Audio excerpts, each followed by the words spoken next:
Estamos de volta com o nosso programa Viva Melhor aqui na TV Alegria e o tema de hoje é Novembro Azul, tecnologia e prevenção no combate do câncer de próstata. Com o nosso entrevistado de hoje, o Dr. Bernardo Barreira.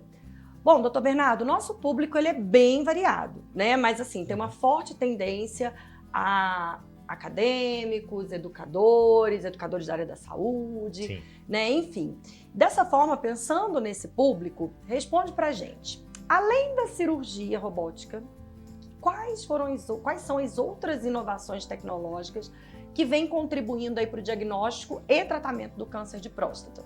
Muito bom.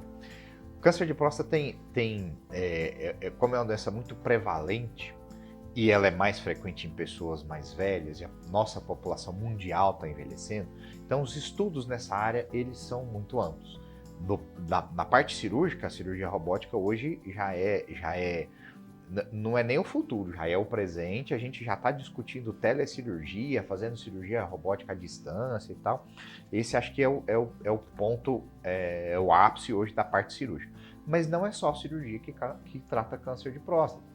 Existem pacientes que a melhor indicação para o paciente vai ser a radioterapia, que também tem um intuito curativo.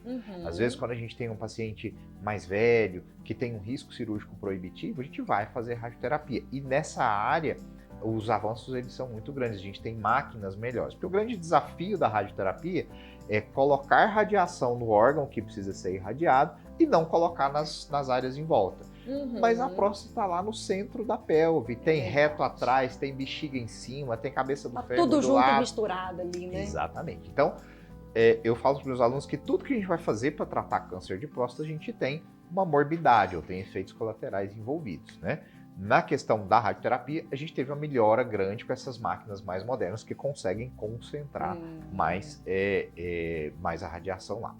Mas existem pacientes que a gente vai descobrir a doença quando ela já está avançada, que o paciente já teve metástase. Então, é uma doença que é prevalente, mas que evolui muito lentamente, mesmo nos pacientes com metástase, isso em relação à média de outros cânceres. Então, um paciente que tem uma doença avançada ainda vai ter uma qualidade de vida relativamente boa e existem vários tratamentos. O primeiro deles é o bloqueio hormonal e os quimioterápicos, que também a gente está tendo uma revolução nesses medicamentos que a gente está usando cada vez mais cedo e os pacientes têm ficado bem com esses remédios por um bom tempo. Impressionante, né? A gente quando fala da parte de oncologia, dos quimioterápicos, né? Se a gente pegar aqui e fizer um recorte de 10, 15 anos atrás, uma revolução, né? Uma revolução. Exatamente. Né? Uma revolução, assim, espetacular. Isso aí, gente, é a evolução da medicina. Né? Quando a gente fala na medicina baseada em evidência, nos investimentos que é necessário ter na medicina, é tudo, a gente não fala só de uma coisa ou outra, são inovações em procedimentos, né? Quando a gente fala inovações em medicamentos, inovações em tratamento, mas uma coisa, doutora, a gente não pode esquecer, que é o cuidado humano. Né? O paciente oncológico, ele precisa ter uma jornada diferenciada. Né? E hoje, o que eu percebo, assim, é que em algumas instituições de saúde, a gente deixa o nosso paciente oncológico um pouco perdido, né, no meio dessa jornada. E porque o diagnóstico de um câncer, eu imagino que não deva ser fácil. Né, que deva ser um baque, porque não tem como a gente pensar num primeiro momento no câncer como uma sentença, né? Depois a gente consegue entender, e dependendo de como é essa jornada, e é muito importante, porque geralmente é o médico que dá esse diagnóstico, então é muito importante o preparo, né, do médico, a humanidade do médico, assim, para tratar aquela situação ali num primeiro momento, porque a primeira impressão geralmente é a que fica, né, doutor? Interessante você falar o termo jornada, eu uso isso no consultório, né? Lembra que a gente está lidando com uma população, o homem já mais de idade, acima dos seus 50, 60, 70, às vezes 80 anos, nós estamos operando homens de acima de 80 anos. E não tem a cultura de cuidar da saúde, que frequentemente usa negação quando se trata de problemas de saúde. Então, é um paciente que a gente tem que ter cuidado até no momento de dar o diagnóstico. né? Eu, além de ser cirurgião, também faço biópsia de próstata, que é o exame que vai mostrar, né, que o paciente tem o câncer de próstata. Eu costumo fazer dos meus pacientes, muitos urologistas pedem para eu fazer biópsia dos pacientes deles, e os pacientes vêm para a gente dar a notícia. Nessa hora que a gente vai dar a notícia do câncer, a minha secretária já separa um tempo, que a gente vai ter que conversar um pouco mais de tempo. A gente, quando consegue, pede para vir com o familiar, mas quando ele vem sozinho, de rotina, a gente já pede para ele voltar 3 dias depois com alguém da família mais próximo para a gente ajudar a dar a notícia. E já falo para o paciente, falo, olha, eu vou falar um monte de coisa aqui para você não vai lembrar de 30% do que eu falar, porque eu acabei de falar que você está com câncer. E de fato, passa um turbilhão de coisas. E esses pacientes a gente tem que cuidar deles, porque lembra da negação? Se você não fizer nada, tem parte desses pacientes que não vão contar para a família, vão fingir que não é nada, vão voltar um ano depois, vão voltar um tempo depois. Então, às vezes, é necessário até que a gente faça busca ativa para tentar poder cuidar desse paciente, para entender que ele precisa de cuidado. Está mudando muito. Hoje a conscientização está bem maior, né? Hoje a gente pega casos assim mais arredios com muito menos intensidade do que pegava antes. Mas é o que você falou, é uma jornada, o paciente vai se entender com câncer, vai ter um tratamento que é longo. O tratamento do câncer, ele não acaba com a cirurgia, porque a gente vai ter que ficar rastreando durante muito tempo. É uma doença traiçoeira, a gente tem que sempre andar na frente dele, né? Então o paciente vai ter um contato com a gente durante anos e anos aí, e essa questão humana é de fato muito importante. Porque a gente precisa entender, gente, que o paciente, o câncer, ele tem fases, né? O paciente, ele encara fases emocionais. Assim, primeiro vem a negação, depois vem a revolta, depois vem a barganha. Exatamente. Né? Se eu for... E depois vem a aceitação. Mas se essa jornada de emoções ela não for respeitada, acaba que bagunça, né? Então, o que era para vir como negação primeiro, ele vem no final, enfim. Então, a gente precisa realmente pensar muito nisso e nada substitui, né, esse cuidado humano do profissional e da equipe profissional na hora de dar esse diagnóstico e na hora de tratar, né? Porque é uma longa jornada, né, doutor? Ele vai acompanhando. E pensando na qualidade de vida e na prevenção contínua, após o tratamento, muitos pacientes eles têm dúvidas e receios sobre a recuperação e também sobre a qualidade de vida. E como é que a tecnologia e esse acompanhamento multiprofissional podem ajudar nesse processo, doutor?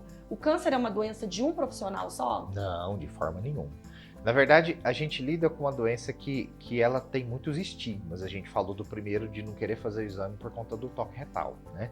Depois a gente tem um paciente que está com medo de operar porque ele não quer ficar com disfunção erétil, não quer ficar incontinente. E de fato são riscos que o paciente está exposto. Existe chance disso acontecer mesmo com a cirurgia robótica. Lembra, é uma cirurgia para tratar câncer. A gente vai tirar a ideia, né? É tirar o câncer e deixar que esse paciente siga com a expectativa de vida dele. Eu costumo dizer que é a chance de ver os netos crescerem, né? Então, morbidade ou efeitos colaterais, eles podem acontecer. Mas a gente tem uma miríade de tratamentos para resolver esses efeitos colaterais. E se o paciente fizer acompanhamento, tanto a incontinência urinária, a gente tem cirurgias para revertê-la, tanto a disfunção erétil, a gente tem medicação injetável, tem prótese peniana, tem formas para a gente conseguir tratar todos esses efeitos colaterais, digamos assim, que a cirurgia pode trazer.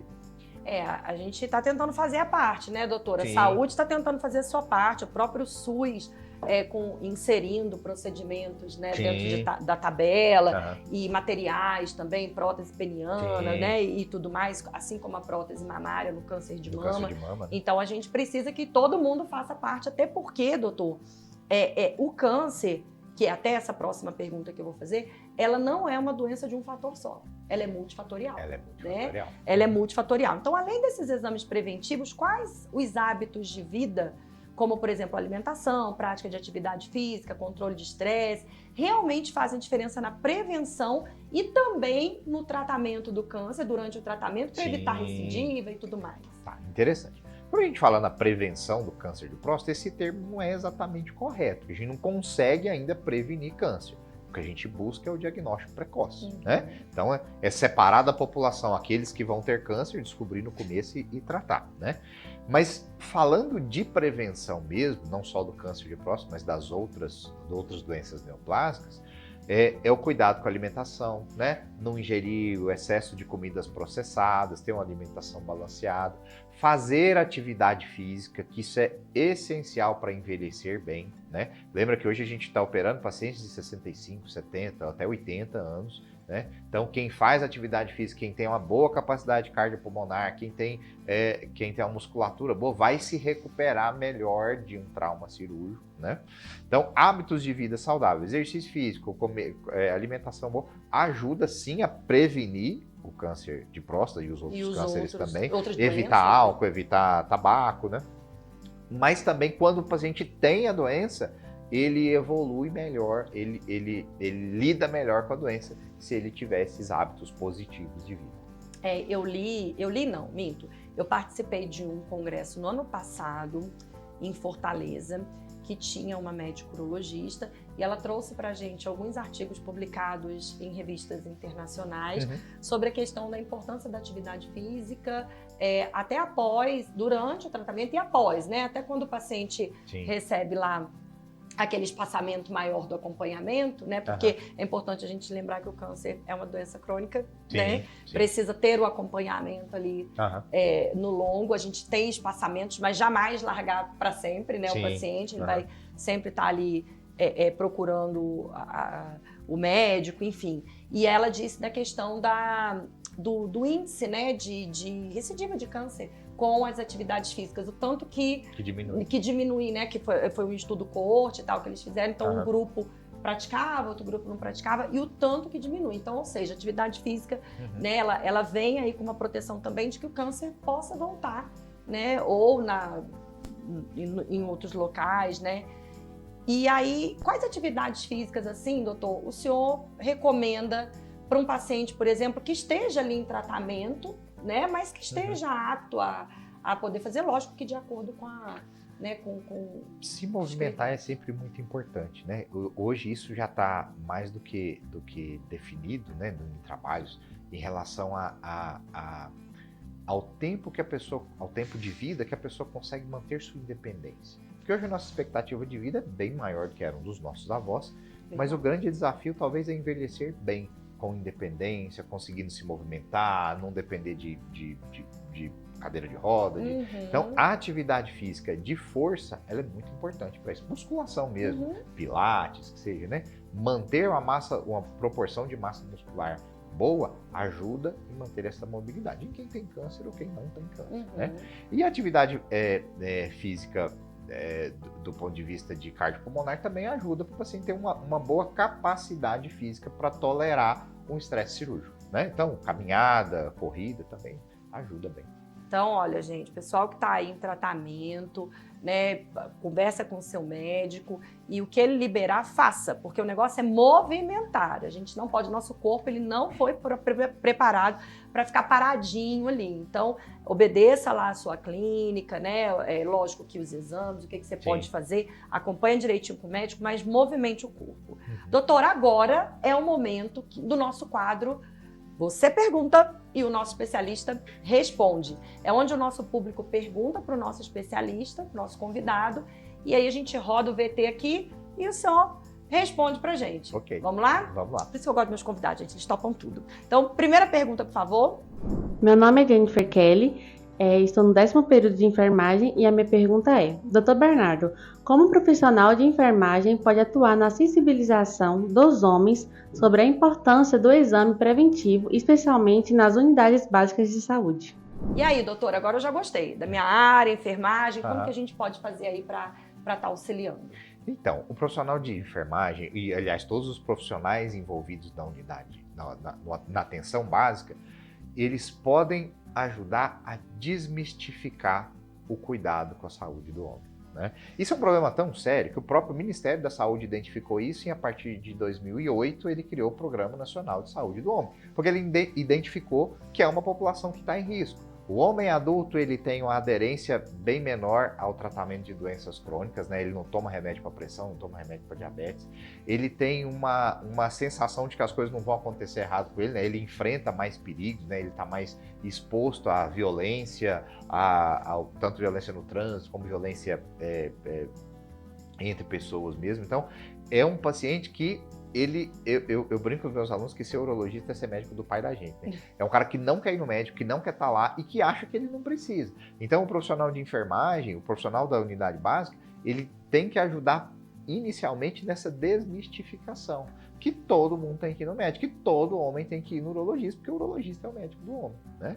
Essa fase assim e aí isso pode ser feito com vários mecanismos, pode dar exemplo próprio, pode mostrar casos que acontecem, né? Se a gente começar essa conscientização na unidade básica, quando o paciente, aquele que precisa, aquele que tem um problema, chegar lá no atendimento terciário, ele já vai chegar com muito mais leveza, com mais conscientização, com mais informação.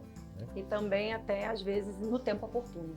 Sim. Né? Chega bem no início, Exatamente. porque teve aquela... E, gente, ó, nunca esquecer, a atenção primária é a porta de entrada do paciente, é a porta de entrada, é onde a gente trabalha a prevenção, seja da doença ou seja do agravo. Né? Então, é muito importante que toda equipe esteja multidisciplinar, que trabalhe na atenção primária, esteja coesa e fazendo esse trabalho conjunto para, né, com aquele balé, vamos para a secundária para fazer os exames, volta para a primária para eu te acompanhar. Sim. E qualquer coisa a gente vai para a terciária para tratar, né? Porque às vezes a gente perde o paciente lá na secundária. Sim. Ele vai fazer os exames e nunca mais volta. Exatamente. Né? Uhum. E aí pronto, aí quando volta tá a bagaceira.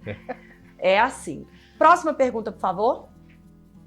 Olá, meu nome é Juliana Vieira, eu sou professora, mestre em enfermagem, doutoranda na UF. E a minha pergunta para o doutor é: a cirurgia robótica já é uma realidade nos grandes centros, mas ainda é pouco acessível em muitas regiões do nosso país. Quais são os principais desafios para a expansão dessa tecnologia no sistema público de saúde?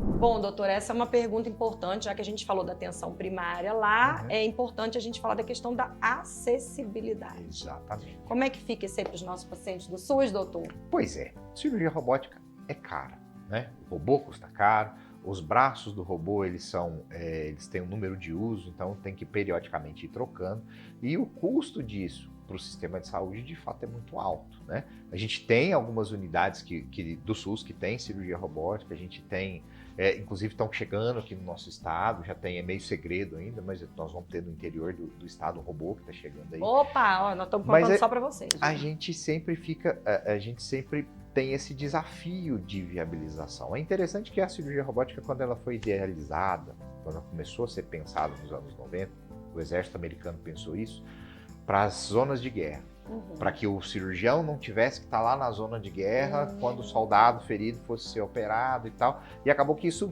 foi deixado de lado porque a gente não tinha tecnologia de transmissão de dados suficiente para fazer isso a longa distância.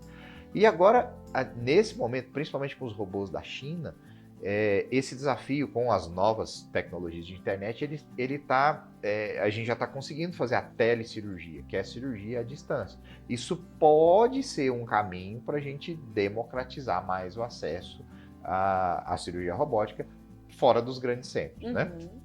Mas envolve custo e não é um custo baixo. Aí a gente tem que ver a questão... Entra, né, a questão dos estudos de custo, dos impactos, né, porque a gente está falando, a partir do momento que a gente incorpora uma tecnologia, a gente está incorporando do Iapoque ao Chuí, né, para o Iapoque ao Chuí. E são muitos beneficiários, e realmente a TES está aí para discutir a questão dos impactos financeiros e custo-benefício, né, não tem jeito. Bom, então nós temos uma outra pergunta, pode rodar. Olá! Eu sou o Lucas, eu sou professor, enfermeiro. Eu gostaria de compreender se ainda existem esses eventos adversos relacionados à cirurgia na próstata, envolvendo disfunção erétil, incontinência urinária. E eu também gostaria de compreender se essas novas tecnologias, principalmente relacionadas à cirurgia robótica, se ela vem melhorando essas questões e como que isso acontece. Pois é, doutor, isso aí é uma coisa interessante da gente saber, ainda mais pensando na questão dos eventos adversos, que é uma situação muito presente no nosso país, inclusive ele é responsável por uma dos pilares de maior desperdício que a gente tem na saúde, né? Os eventos adversos e as condições adquiridas.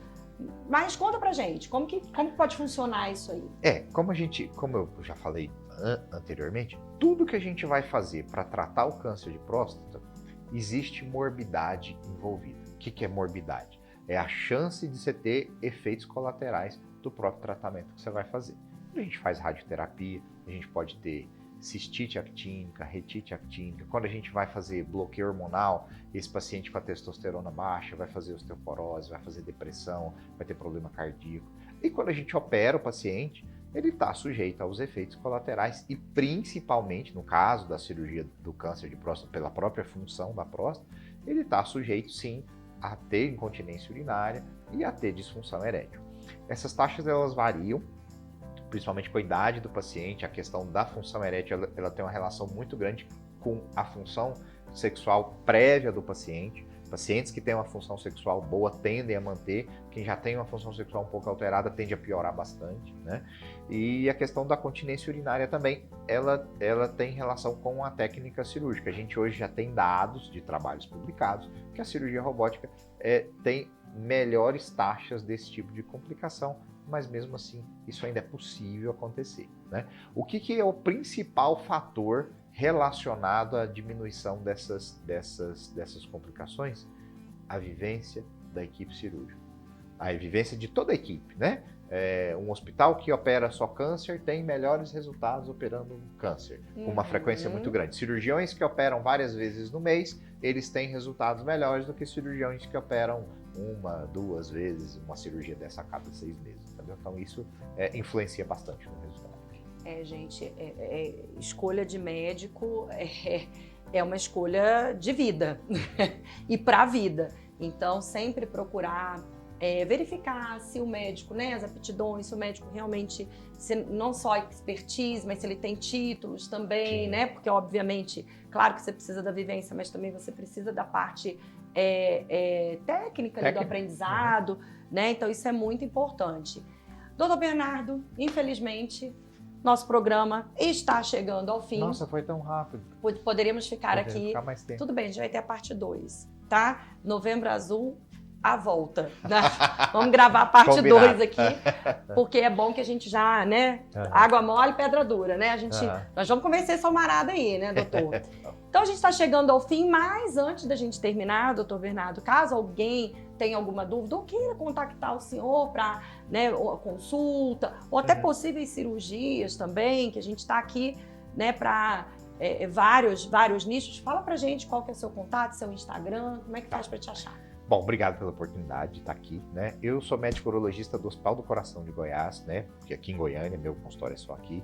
E você pode me achar no Instagram, Dr. Bernardo Barreira, digita tudo junto. Lá tem o contato da secretária, tem como marcar consulta e tal, e a gente está aí disponível para ajudar no que a gente puder. E uma coisa que o doutor Bernardo não falou, mas eu vou contar, porque eu sou boca de sacola. Eu não levo segredo mesmo. Eu vou contar. O doutor Bernardo, além de ser médico, além de ser cirurgião, de operar por robótica, ele também tem aptidões artísticas. Eu sei que o doutor Bernardo toca violão. Olha só. Não toca, doutor Bernardo? Lá no Instagram tem, a gente no tocando Instagram também. Tem? Pode olhar pois lá. Pois e aí, olha, ver. Se você disser que você está indo à consulta do doutor Bernardo, porque foi indicação do programa Viva Melhor, ele faz uma serenata lá na hora. Ele vai dar uma consulta tocando violão e vocês vão ter uma experiência, vocês vão dizer para mim assim, ó, topíssimo, né? Então a gente finaliza o nosso programa de hoje com a convicção de que o Novembro Azul é muito mais do que uma campanha. Ele é um chamado à consciência, ao cuidado e à vida.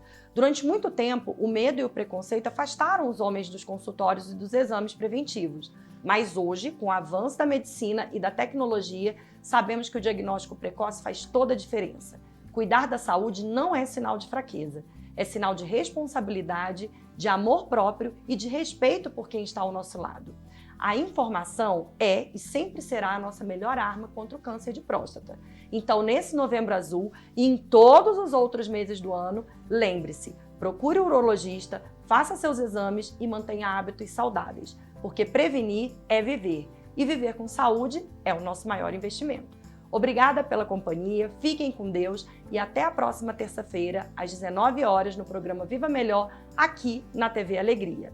E nos siga nas redes sociais, @TV Alegria Oficial. E baixe o aplicativo da TV Alegria em qualquer dispositivo com internet. E tenham todas uma ótima noite e até a próxima. Fiquem com Deus!